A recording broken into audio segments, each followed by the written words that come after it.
Georgia Bulldogs favored by 3, over under of 52.5. Before we get to some of our player props, Bud, why don't you lead us off? You got any like first quarter, first half? Anything real sicko that you're going to jump on for this game? Predict the game script, hit an alt line. I actually want to go last. I'm waiting for some of these alts and stuff to pop up. Maybe they'll pop up during the show. Let me go last. Okay, Danny. So I've been giving out like on a couple, radio interviews that we do. We all kind of do these cross. I've been giving out if it's under 3, if it's 2.5, lay the 2.5 with Georgia. If it gets over 3 or 3.5, I kind of like Bama. I do think it's going to be that tight.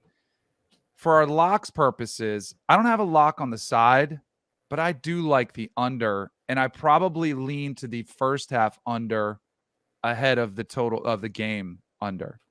So that would be a lock for me, would be the first half under, which I'm seeing at 26. I can get you 26.5. Even better.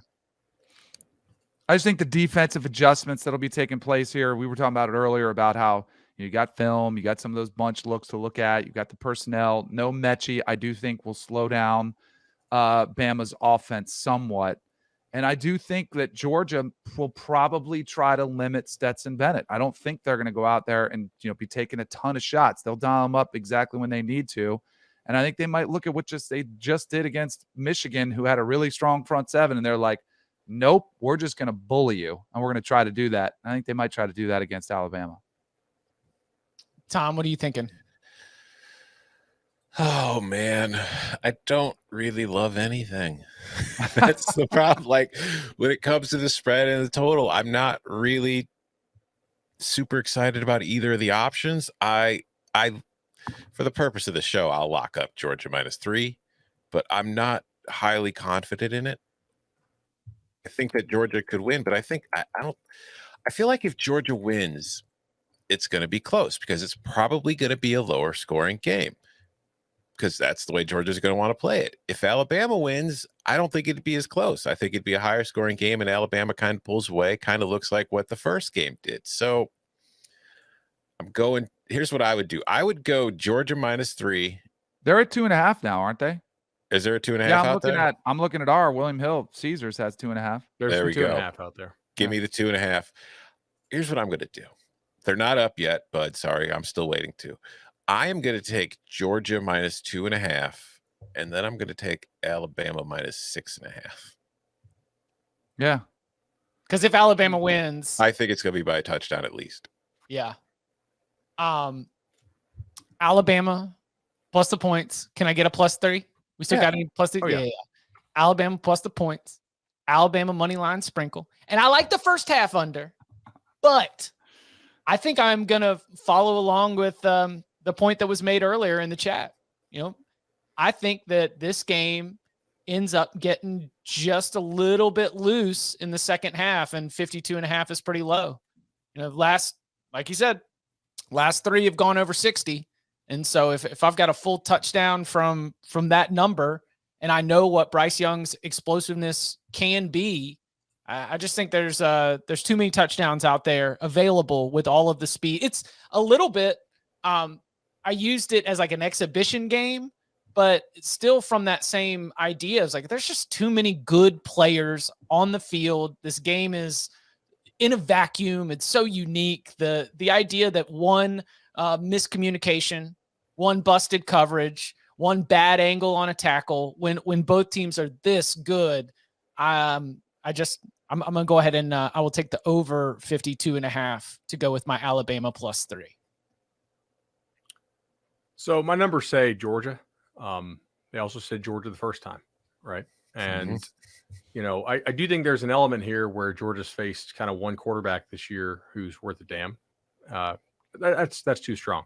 They faced one like legitimate, no doubt NFL quarterback and a bunch of guys who are somewhere between bad to decent. And who was that? Who are you categorizing that?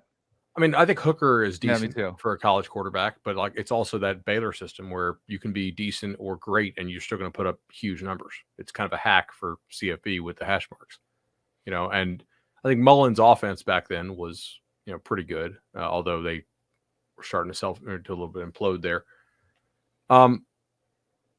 I mean, I don't really want to bet anything on this, which is kind of crazy. There's some stuff I would consider though. I would take a shot at under 27 first half, like just if you guys just want some walking around money. There's I think 227s out there right now, so that's kind of an important number, I would say, for a first half. Like I wouldn't be playing 25s. If you can take under 10.5 first half if you think that both teams kind of have a little more feeling out thing. But Bama and Georgia have both gone quite a bit of tempo early in games of late, so that kind of scares me off of that somewhat. Did you mean quarter? Yeah, Quarter. first quarter Excuse me. under 10, Yeah. Right. Sorry.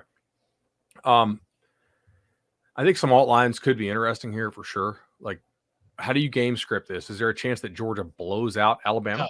No. You know, No way. I will say, listen, a blowout would involve, in my opinion, an injury or a complete implosion at quarterback for Bryce Young. Like I don't see a scenario where Bryce Young is on the field playing 4 quarters of healthy football and getting blown out of the water. It might feel like a blowout in a 10-point Georgia win, but I just think that boy too good.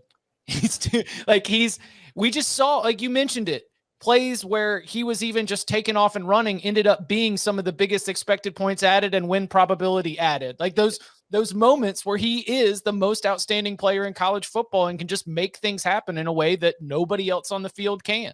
So I think that of all the results, if you're talking about alt lines, I feel the most confident that this is not going to be a 21-point dog walking from, no pun intended, Georgia on Alabama. You can get Georgia minus 9.5 at plus 200. Possible, but Bama could also blow these guys out. Mm-hmm. I think that's more likely. Man. I mean, there's no way this is going to be easy. Georgia with all the Georgia in the air, there is no way it's going to be easy. And I think that I'm picking Alabama to win, but Georgia winning would not be a surprise at all. And it would be monumental for that program, for that head coach, and very interesting in terms of throwing us a little bit of curveball, a new item in the script and the way that we talk about SEC football and college football at the national level. But it ain't going to be easy. I see one book offering Alabama minus 6.5 at plus 195. They go up to 7.5 at plus 240. Do you take so you can get Bama minus 3 plus 160. Mm-hmm. Would you go 6.5 for an additional 35 cents? I would not. You're selling what, 7 half points there? Yeah. For an average of only 5 cents. I think that's not really worth although, 5's a dead, 4's not totally dead, but somewhat dead. 6.5. I'm so glad I've got you guys. I took 0 math classes after AP Stat in high school. All right, so what I was doing there is basically saying, like, what is the value of a half point if I was going to buy it? What's the value of a half point if I'm going to sell it? You're essentially selling 7 half points to go from 3 to 6.5, right? 3.5 points is 7 half points. And so then I'm thinking, hey, like, what would I rather play there, right? Minus 3 plus, or so. I mean, if you think about this, speaking of 3s and 7s, how about both these kickers aren't great? They're not bad, but they are both kind of middle of the row in terms of percentage on their field goal attempts in the SEC. Yeah, but nobody misses kicks against Alabama. Well, and Alabama never misses kicks, right? Mm-hmm. No, Alabama misses them all the time. Nobody misses them against Alabama. Every kicker is just money against Alabama.